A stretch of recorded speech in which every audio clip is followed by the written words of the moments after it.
اس وقت یہ ہے کہ اصل نماز یہی ہے، یہ سورہ فاتحہ۔ چنانچہ میں آپ کو حدیث سنا رہا ہوں جو صحیح بخاری میں بھی ہے، صحیح مسلم میں بھی ہے، جامع ترمذی میں بھی ہے، سنن ابی داود میں بھی ہے، سنن نسائی میں بھی ہے، اور بہت سی کتابوں میں موجود ہے۔ اور یہ عن عبادہ بن صامت رضی اللہ تعالی عنہ، حضرت عبادہ بن صامت سے ہے مرفوعا کہ حضور نے فرمایا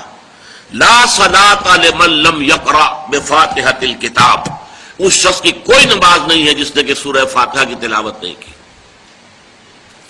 اب اس سے ہمارے ہاں ایک بڑا اختلاف پیدا ہوا، وہ نوٹ کر لیجئے۔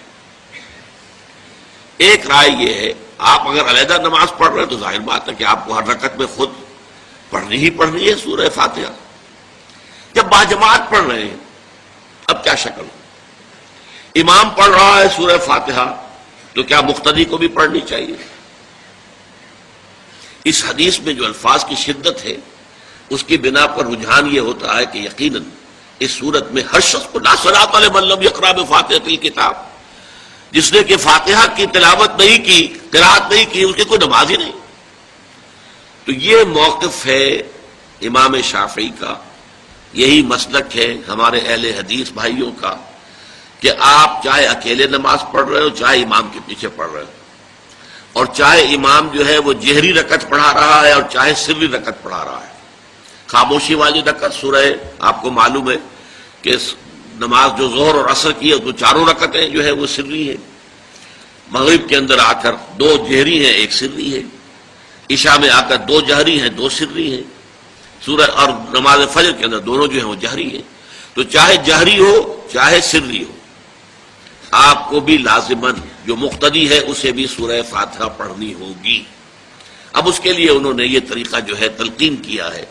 کہ امام تیزی سے نہ پڑھے، رک رک کر پڑھے الحمدللہ رب العالمین،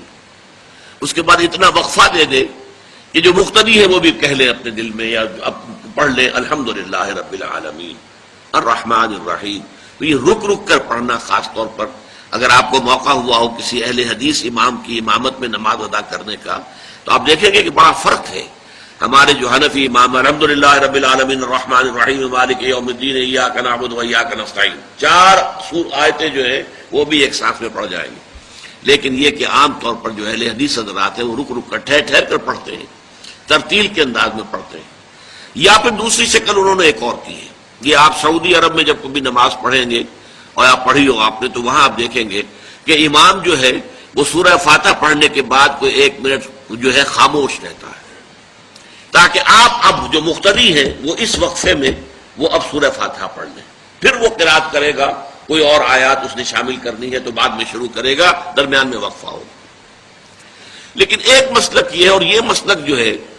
یہ در حقیقت قرآن مجید کی ایک آیت کے اوپر مبنی ہے۔ سورہ اعراف کے آخر میں فرمایا گیا وَإِذَا قُرِئَ الْقُرْآنُ فَاسْتَمِعُوا لَهُ وَأَنصِتُوا،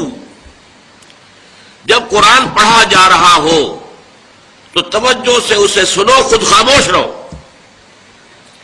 اب یہ قرآن مجید کی آیت ہے، اس کے بنا پر ایک رائے یہ ہے کہ آپ امام کے پیچھے سورہ فاتحہ نہیں پڑھیں گے، پڑھا جا رہا ہے سنو اس کو، خود خاموش رہو۔ اور اس کے لیے وہ دلیل دیتے ہیں کہ یہ شکل ایک وفد کی سی ہے، جیسے کسی بڑی شخصیت کے پاس اگر آپ کا کوئی وفد جاتا ہے، 8-10 افراد ہیں، ان میں اسپوکس مین ایک ہوتا ہے، وہ بات کرتا ہے، باقی سب لوگ موجود رہتے ہیں، سنتے ہیں۔ اسی طریقے سے امام جو ہے وہ گویا کہ آپ کا نمائندہ ہے اور وہ پڑھ رہا ہے الحمدللہ رب العالمین الرحمن الرحیم مالک یوم الدین، تو امام کی قرات ہی آپ کی بھی قرات ہو گئی۔ گویا کہ اس آیت سے، اس حدیث سے اختلاف نہیں ہے، اس کی تعبیر سے اختلاف ہے کہ امام کا قرات کر لینا در حقیقت مقتدیوں کی طرف سے بھی قرات ہے۔ اس میں جو حنفی مسلک ہے وہ بہت سخت ہے،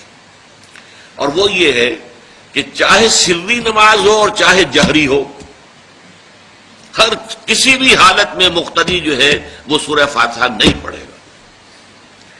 اب اس میں ذرا سا سوال پیدا ہوتا ہے کہ جہری رکعت میں تو اس آیت کا اطلاق ہو جائے گا کہ وَإِذَا قُرِئَ الْقُرْآنُ فَاسْتَمِعُوا لَهُ وَأَنصِتُوا، سری میں تو اس آیت کا اطلاق نہیں ہوتا۔ بہرحال یہ مسلک ہے امام شافعی کا، ایک انتہا پر ہے، ہر صورت میں سری ہو یا جہری ہو آپ کو پڑھنی ہی پڑھنی ہے۔ اور امام ابو حنیفہ دوسری انتہا پر ہیں کہ چاہے سری ہو چاہے جہری ہو کسی شکل میں نہیں پڑھنا۔ امام مالک کا مسلک ہے درمیان میں، اور میں اس میں کوئی جھجک محسوس نہیں کرتا کہ میں آپ کے سامنے عرض کر دوں کہ میں اس پر عمل پیرا ہوں۔ وہ کیا ہے؟ جہری نماز میں خاموش رہو اور سنو، اس آیت کا اطلاق ہو جائے گا جب بلند آواز سے پڑھ رہا ہے امام تو پوری توجہ، فاستمعوا لہ، اپنی پوری توجہ کو اس کے سننے کے اوپر مرکوز کر دو اور خود خاموش رہو۔ سری رکعت میں البتہ جبکہ وہ بھی خاموشی سے پڑھ رہا ہے، آپ بھی خاموشی سے پڑھ رہے ہیں۔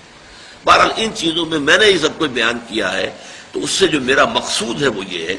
کہ معلوم ہو جائے کہ اس میں کوئی بڑی بنیادی بات نہیں ہے، نہ یہ کہ جو حنفی ہیں وہ اس حدیث کا انکار کرتے ہوں کہ لا صلاۃ لمن لم یقرأ بفاتحۃ الکتاب، کیسے وہ انکار کریں گے؟